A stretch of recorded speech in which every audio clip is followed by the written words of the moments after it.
Hey, Hi, Jerome. hello there. How are you? Oh my goodness. Buongiorno, maraviglia. Buongiorno. You're practicing your Italian. We have to practice. We have to. Definitely. So beautiful. What a beautiful opportunity for you to, to go and share your experience and visit a beautiful country. Beautiful. Indeed, I've never been and I'm excited. I'm excited. You already know what I have to expect, so I appreciate you. Yeah. Absolutely. Yeah. Any help I can offer, that would be my pleasure. And you will probably experience a very diverse culture and definitely diverse environment and everything. And it's so beautiful. Honestly, it's such a beautiful country. I'm very glad you're gonna go and visit. Wow. And coming from, and it's Assisi, right? Assisi? Yes, yeah. I don't come from Assisi. I'm originally from the north of Italy. Uh, Okay. yeah, near Bologna, Modena. But Assisi is like 3.5 hours pretty much nearby, down on the south in the middle of Italy. And it's such a beautiful place. The vibrations are very, very high and elevated. There's a lot of spiritual centers and holistic activities going on in that area. Yeah, beautiful. If you can, you should visit. And Francesca, how many years did you grow up there? How many years did you spend growing up? Yeah, so I was born there and I stayed there until the end of middle school. Okay. And then I moved to France and then I moved to the US. And then I moved back to Italy and then moved back to the US. So yeah, I love traveling. So there you go. Wow, wow, you are a traveler. So you know about so you told me that the flight will be long because you're accustomed. You're accustomed to going. Yeah, yes, yeah. For you, I mean, if you're still in California, it's gonna take probably 8 or 9 hours to reach Europe, and then another couple of hours if you have a connection to go down to the location in Italy. So, bring a good book, a time to rest and relax on your flight. Oh goodness. And when it comes to going back and forth to Italy, what keeps you going back? So, well, in Italy, I still have my family. So, of course, I do have beautiful connections in family and very, very, very good friends. So, of course, that's the one of the reasons. And to be honest with you, I love, as we mentioned, I love the concept of being able to travel and learn from different cultures, spiritualities, mindsets. And it's something I really had in me since a very young age. From my childhood, I remember thinking of what career could help me travel the world and learn and see beautiful parts of Mother Earth. And so I was already brainstorming when I was 10, pretty much 9 or 10. What could I do in order for me to support myself and in the meanwhile do something I love and also see the world and beautiful places. So I think I was born just like that. I've always had this concept of not belonging to any particular place on earth, but being more like a visitor, or like enjoy the beautiful Mother Earth and all the beautiful setting and nature and everything. And that's how I feel. Honestly, I don't feel belonging precisely to any place.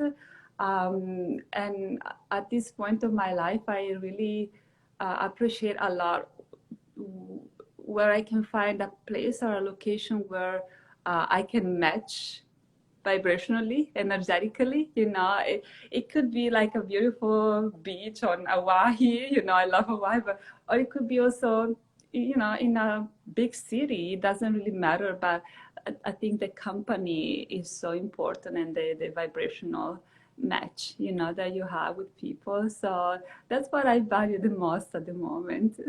Yes, I love that. I love infatti. Infatti, yes, yes. You, you know, there was a book I read with illustrations, Francesca, and they had different characters on different journeys that would cross each other on their path. And Yeah. one of the characters was a dragon, and it was riding on the back of a panda. And it was an odd couple. But the dragon asked the panda a question. It asked him, what is more important, the journey or the destination? And do you know what the panda said? What? The company. Oh my goodness. Yeah. The company, when you're in good company, it's like, wherever you go is home. Yeah. Yes. Yes, yeah, so much of that, like I think more and more to me, I realize how important is what is called in the yogic tradition satsang. So the company of elevated people that can inspire you, and uh, that you can really learn from, and share your experience, and really grow together as more of a unity consciousness. Yeah. All think that we are all separated. I'm Francesca, you're Jerome, and Leslie, or anybody, but these are, like they say, like pictures, and but they're all animated by and from the same source of energy to Right. me. Right. The separation is in an illusion, like there's some reality into it if we associate with the concept of being me, being in my body, being my life. But if you go a little bit maybe deeper, you will perceive that there is this union. Mm. Everything is like you're a musician, and so to me, I see this image of comparing, like humanity to a beautiful orchestra. Mm. In the orchestra, you do have different, like instruments. Not everybody plays the flute, or not everybody plays the harp or the piano. Everybody has their own role, you know. But if we work together, we can create a beautiful harmony. We can create like this melody, which is going to resonate and expand further and further and further. And people that will listen to that, they will be captivated because they want the same. Yeah. They want the same harmony. They want the same goodness. They want the same experience of feeling maybe at peace and inspired. So I truly feel, see things this way, like, and sometimes like a flute player can maybe become a piano player, because things can shift and you can change roles for some reasons, or you can do both. But we are all unique and at the same, all alike in my perspective. I agree. I agree. And, beautiful and eloquently put, that illustration, how you're painting the picture of unity consciousness and the symphony and how we all harmonize together, Yeah. instruments, and we keep ourselves in tune, how we're playing this beautiful music together. There's a dance of dialogue together. And also, I started on the piano. Actually, that was the first instrument that I started practicing, So it's very interesting that you would even say that, because that was the first thing I picked up. Yeah. Yeah, and you have beautiful long fingers, so very good for piano, right? Right. Definitely. And, like I was listening the other day to your flute Instagram little post that you did. And of course, you had several people commenting on how beautiful and the benefits. So here you are, offering a couple of minutes of your own experience. And what I thought is like, yeah, the sound is beautiful, but it's not really the sound that is beautiful, is the breath that animates the note to come out. Because if you were not breathing into your flute, you would have no sound. Mm-hmm. So I think the breath that comes through you is what, of course, with the technique and obviously the expertise of how to play the instrument, what activates the sound to come out, you know? So So that's wow. That's you could say that on so many levels. Wow, that is a big one. So you just expanded me now. good, good, good. Because it's through the breath that we're even in communication right now. You know, Yes, there's yes, always that inhalation and exhalation through every communication. You know, yes. Yeah, deep in fact, communication. yeah, like I play the piano too, I'm not a professional or anything. I just love to create. But I definitely feel such a diversity when I play and I am stressed, for instance, or when I play and I'm really feeling good that day, and there's a completely different flow, of energy.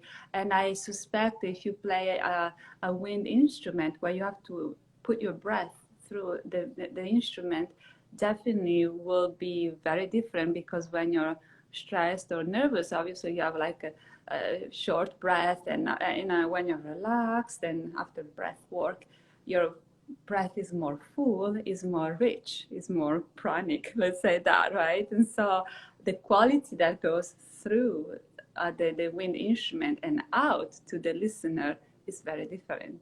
Yes, yes, I agree. That's so very perceptive, Francesca, when you're talking about this, because that was one of the first things I noticed when I started playing the shakuhachi, was that if my heart was palpitating, if my breath was really, heavy or really like fast, quickening, I couldn't play. It wouldn't, the breath would not complete, it wouldn't go through to produce the sound. So I had to relax. I had to be mindful. I had to be very, meditative. It became part of the practice. Yes, Yeah. yes, definitely. And also as that I trained as professional ballet dancer for many years, and I could definitely see as I was expanding a little bit my consciousness, and to me, movement became more. I am a way of expressing who I am, not just a movement of muscles and technical look. So I could really perceive how different my dance could be if I was um, again stressed or nervous or preoccupied about something, or if I were really offer my movement to a higher source, and be relaxed and not care of the perfection of the movement, or what are the people going to think about how I move, because being a professional dancer, we deal also with that, like I need to be so perfect, the movement has to so perfect. And I moved away from that world because I think I was not really resonating very much with that. And I very much more prefer to uh, try not to be egoic into my movement. I need to be perfect because my ego, I need to show people that I'm perfect. I'm not perfect at all. And actually, I'm not even me. If I think about, like, again, there's a source of energy feeding us. So, yes, I have a name. You have a name. But as we said before, we're animated by a higher source. That's what I believe. So I like to offer my movements or my arts to a higher source, and see what happens. And I prefer that so much more, because um, I think it's also a good practice to keep humility, being humble, you know, being humble. Some people can be gifted with lots of different qualities in life, which is beautiful. But unfortunately, we witness that many can also become very inflated, you know, a little bit. I can do this, I can do that. And I don't resonate with that. I think that all qualities we have are given by a divine source, and it's a manifestation of the divine source through us that can manifest for some reason these things from us. So that's my belief system. So I agree. You know, I feel like we've all been given gifts to give back. You know, yes, we've yes. been given something, you know.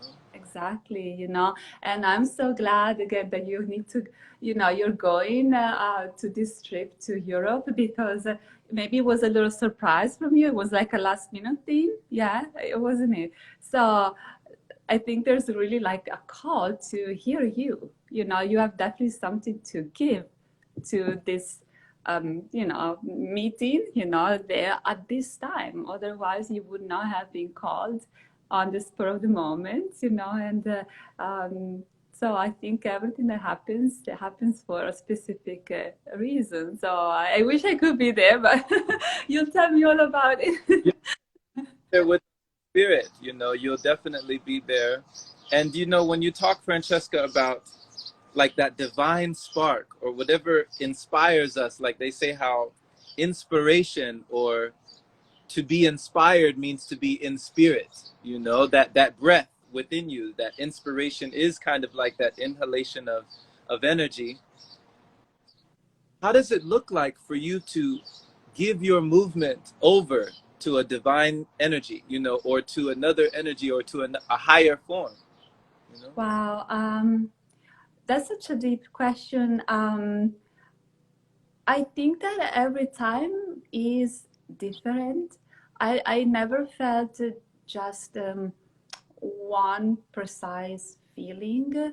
What I can say overall is that I feel um, very complete and very inspired, and like there's a flow of energy streaming through, which feeds what I'm doing. And sometimes time goes by really, maybe 1, 2, 3 hours are gone, and I think it was just like 10 minutes. Mm.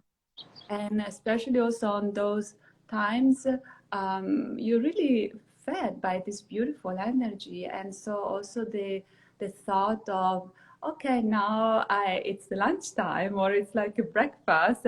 It's not even there because it's like you're really fed by this type of energy, you know, inspiring energy. And sometimes, you know, I experienced, you know, tears of beauty for whatever could come through, like a melody or like a movement or something, you know. And sometimes I felt inspired or joyful, energetic or peaceful, you know. I think it is very much a therapy, you know. I think you can also see that this way, that once you access the artistic part of your brain and being, you go to this beautiful magical place, you know, that which is a little bit different than the everyday life, and you know, like all the, and so you kind of rest in this cocoon of magical energy, you know. And when you find people that really understand this and they are like-minded, or I don't like to say like-minded, it's more like-hearted, Okay. because, and that's so beautiful because you can also cooperate together and create more, you know, like ripples of there's a drop of rain coming and creates a ripple, and then there's another drop. When these two drops fall together, they create more ripples and more shapes of beauty, you know. So yeah. Wow, that is beautiful. That is so beautiful. So you're slipping into a space that is timeless, that has no time. It's like an eternal place. Yeah, I think so, yeah, because like my personality, I tend to be very precise and very analytical. And so I'm always like checking at the time, I have to do this, I have to do that, in the normal life, all scheduled. And when I go into that field, Mm. all that is gently put aside for the time being, and I can just enjoy. I feel more like myself, Yeah. like my real self, representing the representation of an art form, but of course I do understand and welcome the complexity of the human being, and the beauty of being able to represent not only one side of you but many different sides. So many. Yeah. So many sides, like you have so many sides, so many expressions of your being. There's even the movement, the music, the meditation. And I love, Francesca, how you work with both sides of the brain. They call it like hemisync, where you're able to synchronize both hemispheres and make use of the best of both worlds. When it comes to, you have the left side, the more logical side, the analytical side. You can be structured, you can be regimented. But then Yes. the right side, when you're in your right mind, when you're more creative, more expressive, more flowing, you Yeah. know. So I love it. Thank you so much. I love all your contents. Like, yeah, I feel so much inspiration in what you do, what you share, as a writer, as like a speaker, I love your how you represent and talk about little stories on Instagram. Also today, you put the one of the negative thought, how is it affected and you use this glass of pure water and that drop, and like disturbing the harmony of the purity of the glass. It's such a beautiful image, like now everybody has the gift to teach in such entertaining, deep, sweet, and peaceful way. I truly, truly like that. Yes. Wow, I received that. Thank you for that feedback. And, as well, when it comes to being able to illustrate and understand the things that come into our field, because I feel like I've been put here to inspire. I feel like there's a purpose for me here. And one of my good friends told me, when you allow your passion to become your purpose, it may one day become your profession. So even though I saw in your bio as well, Francesca, that you put the word inspire in Yes. bio. So that seemed very intentional, that that is something that you feel you're here to do. Absolutely. Like sometimes some friends, they ask, what's your purpose in life? Or what do you believe you can do in life? And I really come back always to the same response, which is I truly hope I can inspire people. Nothing big, I'm not a famous person. It doesn't really matter, but inspire, it can be a nice word, it can be a nice gesture, it can be like a moment of art or music or dance or whatever, a reading of a beautiful book, going for a walk and inspire and teach a child the beauty of Mother Nature, like any of that. And I truly feel, yeah, exactly, because inspiring, I associate inspiring to elevate, right? And it's interesting because in my language, to take a breath, okay, it's ispirare, so which is very, very close to inspire. Yes. Right? So exactly. So it's a little confusing because the spelling is almost identical, but that's how I feel. Like if you're taking a breath, it means that you're full. And like with certain breathing techniques, you can experience a point where the breath stops because you are already very full of prana, and so I associate that with once you inspire, you are complete. Mm. anything else, you know? Yes. Yes. Yes. Yes. There were times, you know, you just reminded me, you know, Akai and Camilla.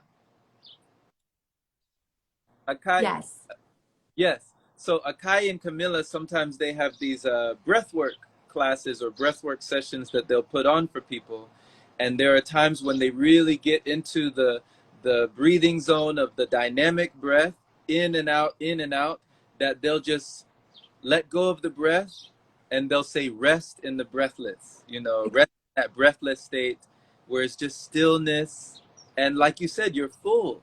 You know, your whole body is satiated, your cells are satiated, you're full, you know?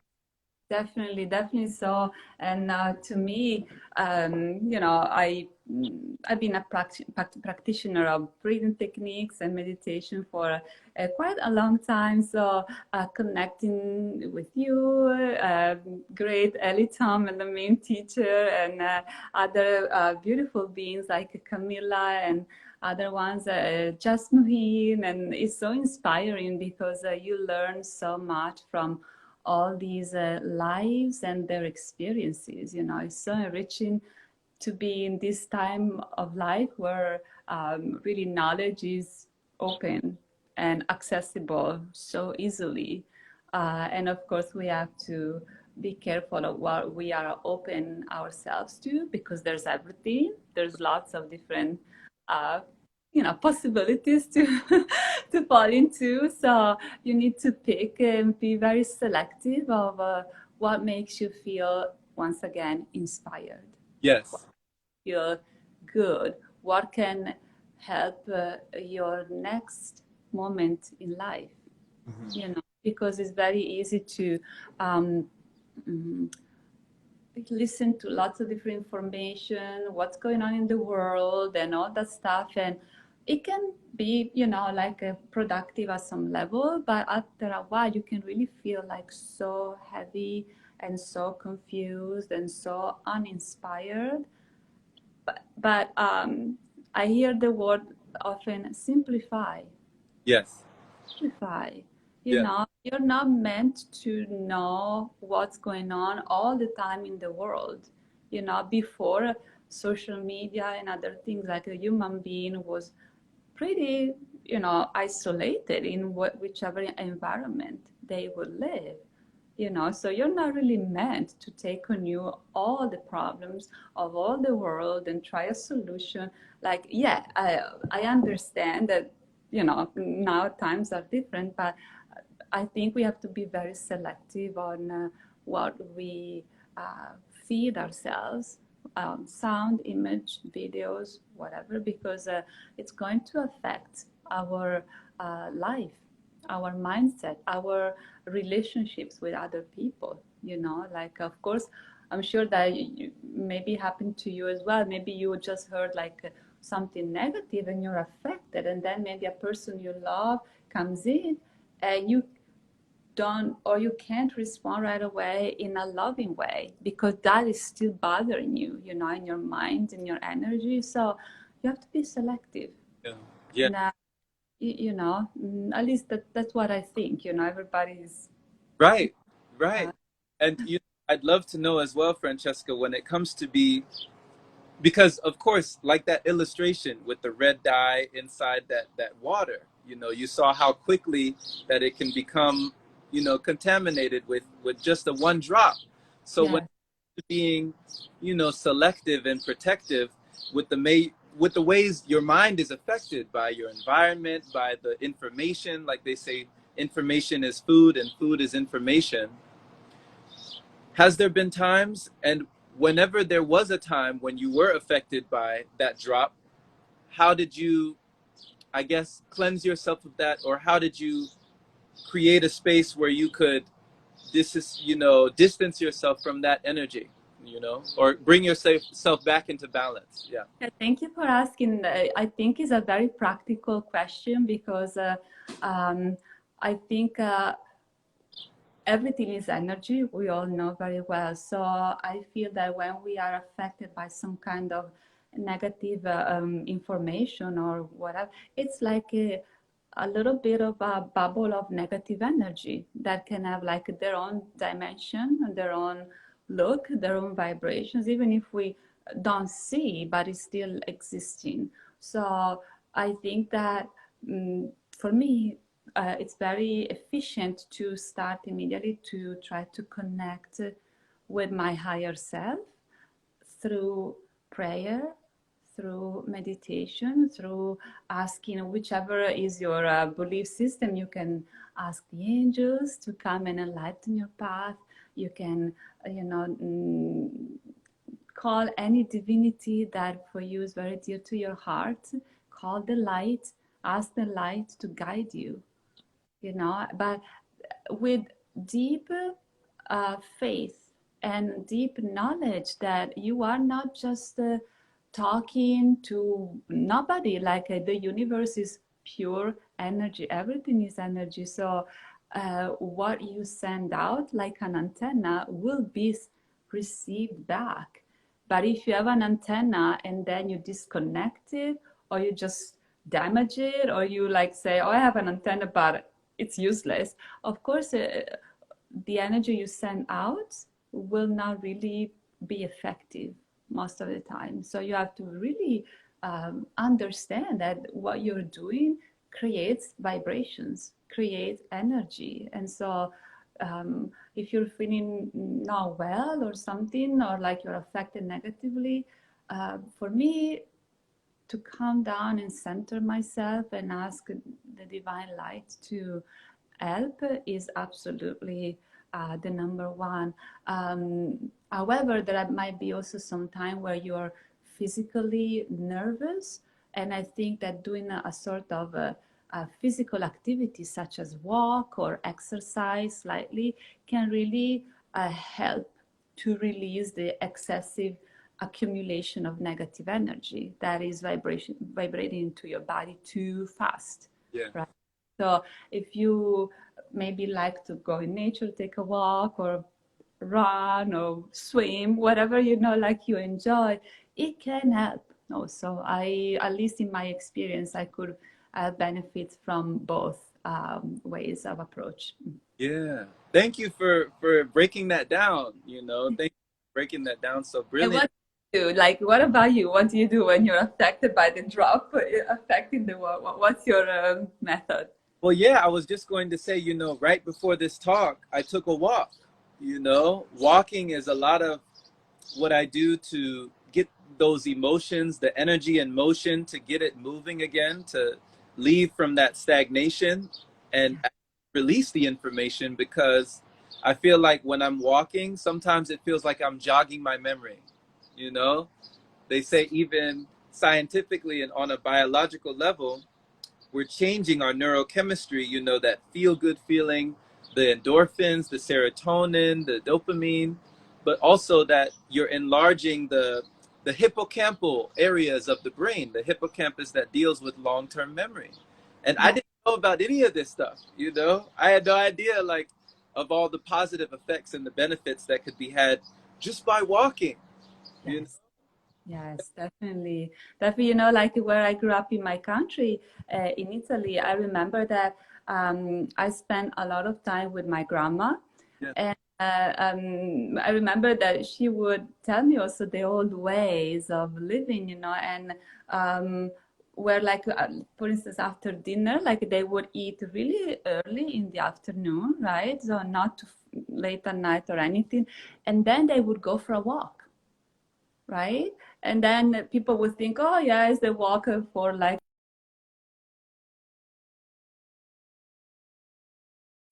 and really understood really well that, if you're eating something, then walking afterwards can really help the digestion before then you go